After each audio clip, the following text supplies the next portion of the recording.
Hello दोस्तों, कैसे हैं आप लोग। चलिए, तो टॉट में हम लोगों ने लास्ट लेक्चर में क्या देखा था, डिफेमेशन देखा था। ठीक है, तो डिफेमेशन में उसके डिफेंसेस रह गए थे। ठीक है, डिफेंसेस टू डिफेमेशन ये केवल रह गया था, जो उसमें पांचवा एजेंशियल था, डिफेंसेस टू डिफेमेशन। बाकी सब डिफेमेशन पूरा हो गया था। समझ में आया था कि नहीं।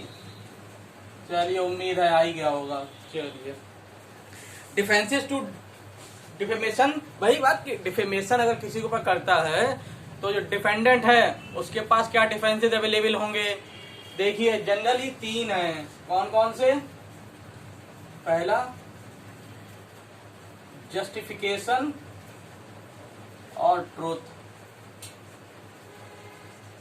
ठीक। दूसरा, फेयर कमेंट।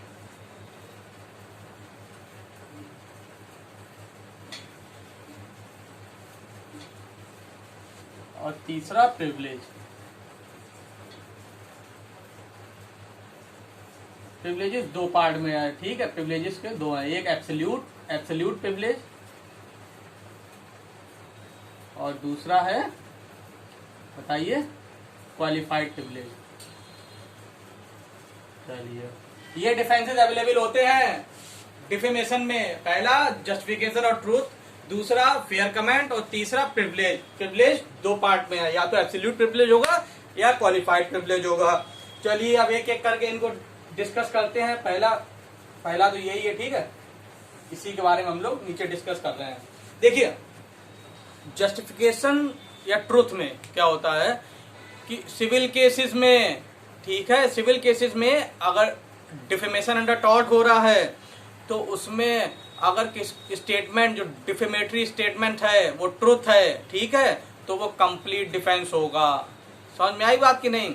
अरे, डिफेमेटरी स्टेटमेंट है तो, लेकिन वो एकदम सत्य है, ठीक है, तो क्या होगा, वो कंप्लीट डिफेंस है। लेकिन सिविल केसेस में, क्रिमिनल केस में थोड़ा अलग है। इसमें क्रिमिनल केस में वो ट्रूथ है, ये तो आपको प्रूफ करना ही करना पड़ेगा। उसके साथ साथ ये भी बताना पड़ेगा कि जो स्टेटमेंट वो है वो पब्लिक गुड के लिए, ठीक है, पब्लिक गुड के लिए आपने बोला है। जैसे कि इसमें दो चीजें आप देखिए, जैसे कि किसी आदमी ने चोरी की, ठीक है, वो चोरी केस में अगर गिल्ट हुआ तो आप उसे चोर बोल सकते हैं। बोल सकते हैं कि नहीं बोल सकते हैं। अरे भाई, कोई डकैत को डकैत नहीं, चोर को चोर नहीं बोलेंगे तो क्या बोलेंगे, आप बोल सकते हैं। क्यों। अब क्यों, क्योंकि ये पब्लिक गुड के लिए भी है भाई। औरों को भी तो पता चले कि ये डकैत है, औरों को भी तो पता चले कि ये चोर है कि नहीं। लेकिन अगर दूसरे पॉइंट ऑफ व्यू से देखें इसे, फॉर एग्जाम्पल कोई रेप विक्टिम है तो क्या आप उसका नाम छाप सकते हैं। नहीं छाप सकते हैं। क्यों, क्योंकि आईपीसी के 228A में नप जाओगे आप, अपने आप में ये ऑफेंस है। कोई रेप विक्टिम है, उसका नाम आप पब्लिकली नहीं बोल सकते हैं। ये ट्रुथ तो है, ठीक है, एकदम सत्य है। किसी का रेप हुआ है, आप उससे क्या ये बात क्या आप पब्लिक में बोल सकते हैं। क्या आप मतलब कहीं स्टेटमेंट छाप सकते हैं। ये नहीं छाप सकते। क्यों, क्योंकि पब्लिक गुड के लिए थोड़े है। एक तो उसका रेप हुआ और ऊपर से तुम उसकी बदनामी और कर रहे हो जाके, ठीक है, तो ये पब्लिक गुड में नहीं आता है। तो क्रिमिनल केसेस में ट्रुथ के साथ साथ ये और प्रूफ करना पड़ेगा कि ये पब्लिक गुड के लिए है, ठीक है। एग्जाम्पल आपने तो देख लिए, जैसे थेफ्ट, डकैती, इन सब में तो आप कर सकते हैं, लेकिन for example identification of rape victim नहीं कर सकते, ठीक। चलिए, लेकिन अगर आपने कोई स्टेटमेंट छापा, ठीक है, आपको ये लगा कि इन माई बिलीफ एकदम ट्रूथ है, ठीक है, मेरी जानकारी के हिसाब से ये एकदम सत्य है, लेकिन बाद में वो ट्रूथ प्रूफ नहीं कर पाया, तो कोई डिफेंस नहीं होगा आपके पास कि माय लॉर्ड, मेरी जानकारी में एकदम सत्य था, अब ये पता नहीं कैसे ये गलत निकल गया। फिर कुछ नहीं होगा, ठीक है। बिल्कुल तैयारी के साथ आप जाइएगा कि अगर स्टेटमेंट कोई छाप रहे हैं तो वो एकदम सत्य हो। इसमें एक केस था, केस का नाम क्या है, राधे श्याम तिवारी वर्सेस एकनाथ। राधे श्याम तिवारी वर्सेस एकनाथ।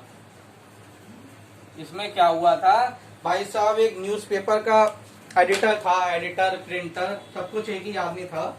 उसने क्या किया, एक एक ब्लॉक डेवलपमेंट ऑफिसर के ऊपर नंबर ऑफ आर्टिकल छापे, ठीक है, 10-12 आर्टिकल छाप दिए, रोज एक कोई ना कोई आर्टिकल कि ये वीडियो साहब जो हैं करप्ट हैं, ये सही से अपनी भाई ड्यूटी नहीं करते हैं, ये वो हैं, ये बहुत घूस लेते हैं, ऐसे रोज आर्टिकल छाप रहा था। भाई वीडियो साहब ने जो है डिफेमेशन का केस कर दिया। अब जो एडिटर इन चीफ था, जो रिपोर्टर था, वे प्रूव ही नहीं कर पाए कि ये बात सत्य है कि वो घूस लेता है कि नहीं लेता है, ये प्रूव नहीं कर पाए। कोर्ट ने कहा अब तुम नप गए, ठीक है, डिफेमेशन का केस हो गया। चलिए सब समझ में आए कि नहीं। दूसरा देखते हैं, फेयर कमेंट। फेयर कमेंट क्या होता है भाई, देखिए फेयर कमेंट के साथ आप इसकी कुछ एजेंसियां देखिए। अगर फेयर कमेंट प्रूफ करना है तो क्या क्या आपको प्रूफ करना पड़ेगा, ठीक, ये वाले एजेंसियल्स फुलफिल होने चाहिए। It must be an comment,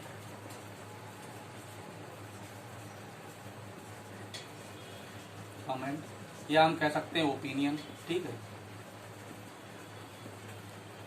the comment must be fair,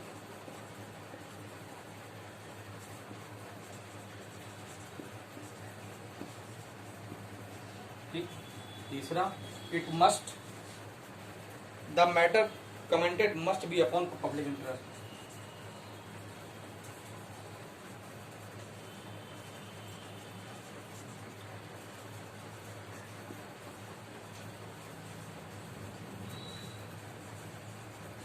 public interest, चलिए ये 3 कंडीशन फुलफिल होनी चाहिए। अगर आप फेयर कमेंट का डिफेंस लेना चाहते हैं डिफेमेशन में, तो इन 3 कंडीशन को फुलफिल करना पड़ेगा। पहला कि it must B A comment, वो कमेंट ही होना चाहिए। अब कैसे, मान लीजिए ओपिनियन कैसे होता है, मान एक बहुत अच्छा इलस्ट्रेशन है, आप कोई भी बुक जो पढ़ रहे हो उसमें देखिएगा, चाहे वो आर के बांग्या हो या कोई सी भी हो, क्या है उसमें कि एक आदमी क्या करता है ना, एक पब्लिशर की बुक पढ़ता है, एक राइटर की, जेड होता है, ठीक है, वो एक जेड की बुक पढ़ता है और बुक पढ़ने के बाद ये बोलता है कि यार ये जेड की बुक तो बेकार है, तो मेरे हिसाब से ये आदमी भी बेकार ही होगा, मतलब राइटर भी बेकार ही होगा। क्या बोलता है, वो जेड की बुक पढ़ता है और बुक पढ़ के क्या बोलता है कि इसकी बुक तो बेकार है, तो ये आदमी भी बेकार ही होगा, ठीक। अब ये तो फेयर कमेंट में आ जाएगा, क्यों, क्योंकि मैंने ओपिनियन जो है, जो कमेंट दिया है, वो किस पे बेस पे दिया है, जो मैंने उसका आर्टिकल या जो मैंने बुक उसकी पढ़ी, ठीक। अब क्या हुआ, इसके अगर अपोजिट हम देखें, मान लीजिए मैं कहूँ कि मैं जेड को पहले से ही जानता हूँ, अरे यार वो जेड आदमी बेकार है तो उसकी बुक तो बेकार होगी। समझ में आ रही बात की नहीं, कि मैं उस आदमी के ओपिनियन, उस आदमी को लेके उसकी बुक को बोल रहा हूँ, ठीक, तो ये फेयर कमेंट में नहीं आएगा। इलस्ट्रेशन है, आप देख लीजिएगा, इंपॉर्टेंट इलस्ट्रेशन है, ठीक है। अब it must B a fair, अब ये फेयर ही होना चाहिए, ठीक है, बायसनेस नहीं होनी चाहिए इसमें। अब मान लीजिए कि मैं हूँ, ठीक है, अब कोई पब्लिकेशन मुझे कुछ पैसे दे दे कि ये तुम इतने पैसे रख लो और तुम मेरी बुक का रिव्यू कर दो, ठीक है, तुम बोल दो कि ये बहुत बढ़िया बुक है, ये जुडिशरी के लिए बहुत अच्छी रहेगी, स्टूडेंट के लिए, और जबकि मैंने ना पढ़ी ना वो देखी कि क्या है, और ऐसे ही मैंने कमेंट कर दिया कि बहुत बढ़िया बुक है, ठीक है, चाहे पॉजिटिव में किया हो चाहे नेगेटिव में किया हो, ठीक है, बिना कुछ पढ़े मैंने ऐसे ही कमेंट कर दिया, या किसी से पैसे लेके मैंने पॉजिटिव कमेंट या नेगेटिव कमेंट किया है, तो वो फेयर कमेंट में नहीं आएगा, ठीक है, मतलब बायसनेस नहीं होनी चाहिए, ठीक, नेचुरली होने चाहिए जैसे लोग करते हैं। अब भाई किसी के बारे में आप कुछ बोलोगे तो कुछ पढ़ के ही तो बोलोगे, है कि नहीं। तीसरा क्या है, must, the matter commented must B of public interest, जिस चीज के बारे में हम कमेंट कर रहे हैं ना वो पब्लिक इंटरेस्ट पे बेस्ड होना चाहिए। जैसे कि फॉर एग्जाम्पल, पहले लिख लेते हैं, पब्लिक इंटरेस्ट का मतलब क्या है, जैसे कि एग्जाम्पल, एडमिनिस्ट्रेशन ऑफ गवर्नमेंट,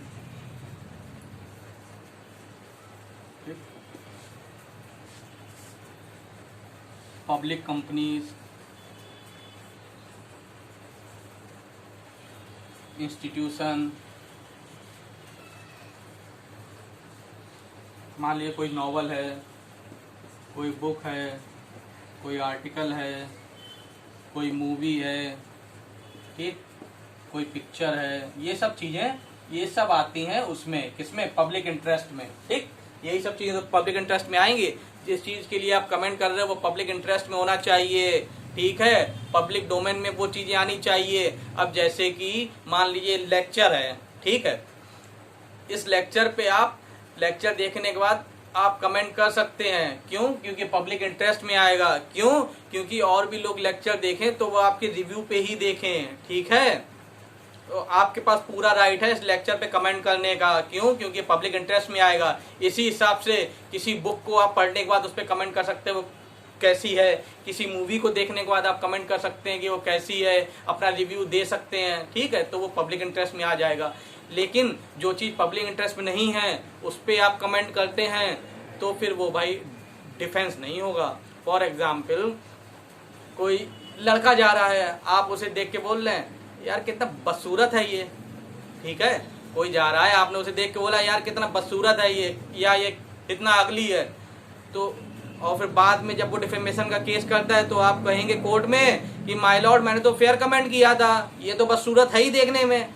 अरे नहीं यार, वो कोई पब्लिक इंटरेस्ट में थोड़े कर रहे हो, तुम कर रहे हो क्या, नहीं कर रहे हो, तो फिर तो वो उसमें नहीं आएगा। चलिए लास्ट रह गया आपका प्रिविलेज। प्रिविलेज में दो हैं, मिटा दे इसको, एब्सोल्यूट प्रिविलेज भी मिटा ही देते हैं यार।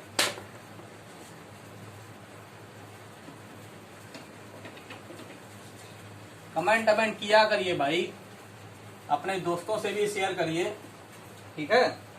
अगर आपको लगता है कि ये लेक्चर किसी के काम आ सकते हैं तो उसको भी शेयर करिए, क्या दिक्कत है। बड़ी मेहनत से लेक्चर रिकॉर्ड होते हैं दोस्त। चलिए प्रिविलेजेस, हाँ लास्ट वन है ये, तीसरा डिफेंस यही तो है।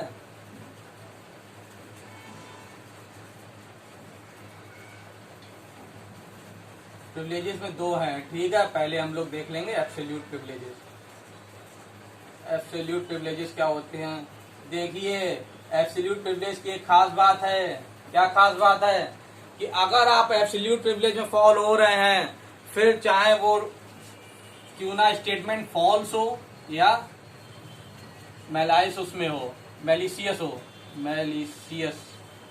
हो, ठीक है, इसके बावजूद भी आप प्रोटेक्टेड होंगे, ठीक, डिफेमेशन का केस नहीं हो सकता आपके ऊपर।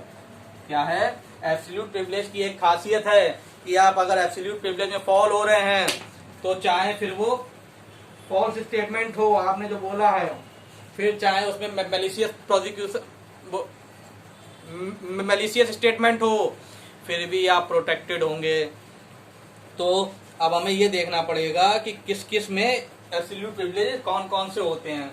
कुछ आपको मालूम भी होंगे, जैसे कि parliamentary proceeding, parliamentary and state legislature proceeding,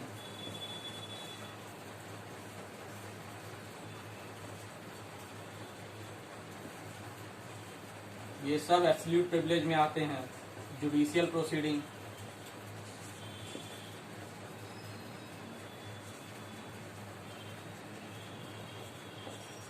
naval and army proceeding,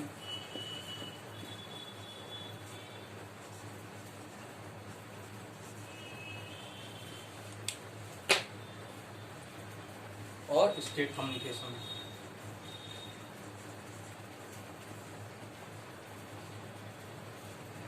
चलिए ये कुछ केसेस हैं जो एब्सोल्यूट प्रिविलेज में आते हैं, ठीक है।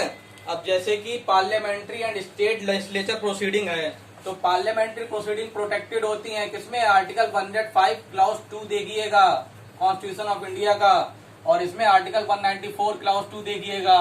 इन दोनों में ही दिया हुआ है कि पार्लियामेंट्री प्रोसीडिंग अगर होंगी तो वो जो स्पीकर हो, जो वहां पर जो एमपीज होंगे ना, जो वहां के मेंबर्स होंगे, वो फुल्ली प्रोटेक्टेड हैं, उन पे कोई भी क्रिमिनल या सिविल केस नहीं चल सकता, डिफेमेशन में या किसी में भी कोई भी वो वहां पे स्टेटमेंट देते हैं तो, ठीक।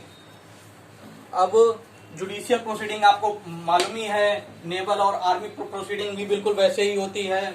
अब स्टेट कम्युनिकेशन, आप कमेंट करके बताइएगा कि ऑफिशियल कम्युनिकेशन ऑफिशियल कम्युनिकेशन कहाँ पे दिया हुआ है, किसमें, इंडियन एविडेंस एक्ट में, ये भी प्रोटेक्टेड होता है। ठीक, चलिए समझ में आ रहा है कि नहीं आ रहा है?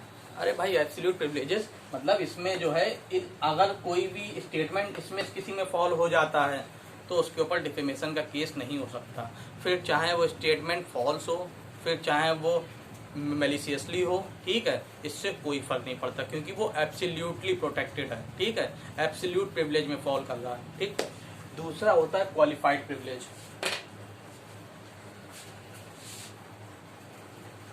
चलिए तो अब क्वालिफाइड प्रिविलेजेस देखते हैं। ठीक है, एब्सोल्यूट प्रिविलेजेस हो गया, ये देखिए क्वालिफाइड प्रिविलेजेस मैंने लिख लिया पहले से आपके लिए। क्या हुआ भाई, इसकी खासियत ये है कि क्वालिफाइड प्रिविलेज अगर आपने मैलिशियसली हुआ है, ठीक है, तो अब फिर इसका डिफेंस नहीं रहेगा। ठीक, सीजेस इफ मेड मैलिशियसली। ठीक है, अब क्वालिफाइड प्रिविलेज क्या होता है ना, वो किसी ऑकेशन पे बेस्ड होता है। ठीक है, आप सिचुएशन और सर्कमस्टांसेस को देखते हुए कोर्ट डिसाइड करती है कि आप क्वालिफाइड प्रिविलेजेस में आ रहे हैं कि नहीं आ रहे हैं। ठीक है, तो यही सब मैंने सारी कंडीशंस इसमें लिखी हैं कि कब क्वालिफाइड प्रिविलेज में आप फॉल करेंगे और कब नहीं करेंगे। चलिए देखते हैं। Provided in the following qualified privileges provided in the following cases. पहला a, where the statement has been made on a privilege occasion. अगर किसी प्रिविलेज ओकेशन पे कोई स्टेटमेंट आप दे रहे हैं, ठीक है, तो उसमें डिफेमेशन नहीं होगा। जैसे कि प्रिविलेज ओकेशन क्या, जैसे कि it was in discharge of duty, आप अपनी ड्यूटी को डिस्चार्ज कर रहे हैं। फॉर एग्जाम्पल भाई किसी गवर्नमेंट ऑफिसर से पूछा गया किसी के बारे में, ठीक, किसी के बारे में किसी गवर्नमेंट ऑफिसर से पूछा गया, अब उसकी लीगल ड्यूटी है कि भाई वो जानकारी दे, तो भाई जो भी कोई वो जानकारी देता है तो वो क्वालिफाइड प्रिविलेज में आ जाएगी। ठीक, उसको लेके आप डिफेमेशन का केस नहीं कर सकते हैं। प्रोटेक्शन ऑफ इंटरेस्ट, अगर एक दूसरा जो प्रिविलेज ओकेशन है वो है प्रोटेक्शन ऑफ इंटरेस्ट। इसमें आप समझिए जैसे कि कोई शॉपकीपर ये कहता है कि देखो अपने उससे सर्वेंट से, देखो जेड जो आए तो उसे उधार मत देना, मुझे नहीं पता कि वो बेईमान है कि कैसा है। ठीक है, तो क्या जेड इसमें उसके ऊपर डिफेमेशन का केस कर सकता है? नहीं। क्यों? क्योंकि वो प्रोटेक्शन ऑफ इंटरेस्ट में आ जाएगा। ठीक है, क्वालिफाइड प्रिविलेजेस में वो प्रोटेक्शन ऑफ इंटरेस्ट में आ जाएगा, है कि नहीं भाई? वो अपने इंटरेस्ट को ही तो प्रोटेक्ट कर रहा है, मुझे भरोसा नहीं है कि तुम पैसे दोगे कि नहीं दोगे, है कि नहीं। चलिए, fair report of parliamentary, judiciary and other proceeding. अगर कोई भी स्टेटमेंट वो फेयर रिपोर्ट पे दे रहा है, जो भी कोई प्रोसीडिंग पार्लियामेंट में चल रही है या कोर्ट में चल रही है या कोई अदर प्रोसीडिंग चल रही है, उसकी अगर वो कोई फेयर रिपोर्ट अगर छाप रहा है, उस पर डिफेमेशन नहीं हो सकता। ठीक, क्योंकि वो प्रिविलेज ओकेशन में आ जाएगा। दूसरा, statement made in private defence. अगर कोई प्राइवेट डिफेंस में कोई स्टेटमेंट दे रहा है, उसमें भी डिफेमेशन नहीं माना जाएगा, है कि नहीं भाई? मैंने तो प्राइवेट डिफेंस में ये दिया है, तो डिफेमेशन कैसे हो जाएगा, है कि नहीं। तीसरा, statement made for the defending other interest under social, moral और लीगल ऑब्लिगेशन। कि भाई मैंने कोई स्टेटमेंट दिया, वो इसलिए दिया कि मुझे लगता है कि सोशली या मोरली या लीगली मेरी ड्यूटी है कि मैं उसे वार्न करूं।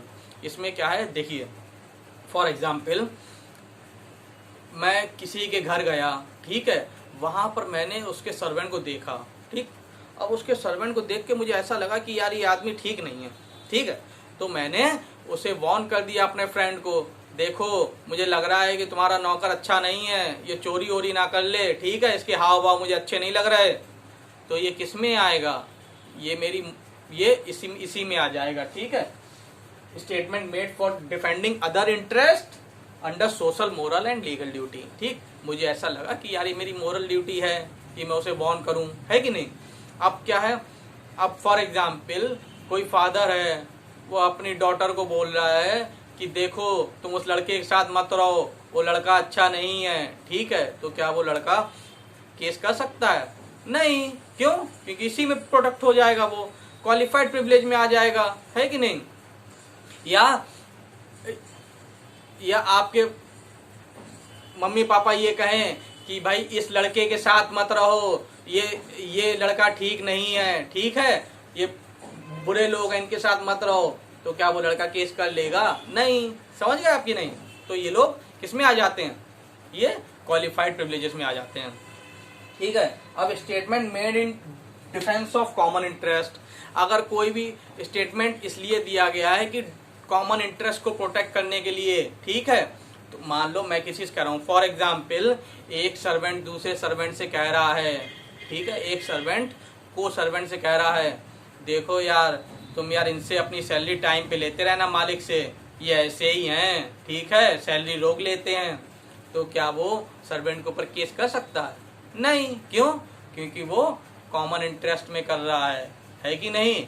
अब फॉर एग्जाम्पल कोई नया टीचर आता है या कोई नया स्टूडेंट आता है, तो बाकी सब स्टूडेंट जो होते हैं वो उसे स्टेटमेंट देते हैं कि भाई इस टीचर से बच के रहना, बड़ा जल्लाद आदमी है, ठीक है, बहुत मारता है। तो ये क्या है? ये इसी में फॉलो होगा। ठीक है। तो कहने का मतलब है इस टाइप के जो केसेस होते हैं वो क्वालिफाइड प्रिविलेजेस में आ जाते हैं। ठीक है। देखो प्री में तो इसमें कुछ नहीं आता है, रियरली ऐसा हो कुछ पूछ दिया जाए, ठीक है, लेकिन मेंस में डिफेमेशन के साथ डिफेंसेस भी लिखने पड़ते हैं। ठीक है। तो आप इसको उतार लीजिएगा और अच्छे से करिएगा, कमेंट किया करिए भाई। आप लोग देखते होंगे कि लेक्चर रिकॉर्ड करता हूँ पूरा पसीना पसीना हो जाता है। ठीक है। तो भाई कुछ लोग आप भी एफर्ट दिखाइए, है कि नहीं? अगर आपको लगता है कि किसी को ये शेयर कर सकते हैं जिसके ये काम का होगा लेक्चर, तो उसको शेयर भी करिए। चलिए ठीक है, थैंक यू।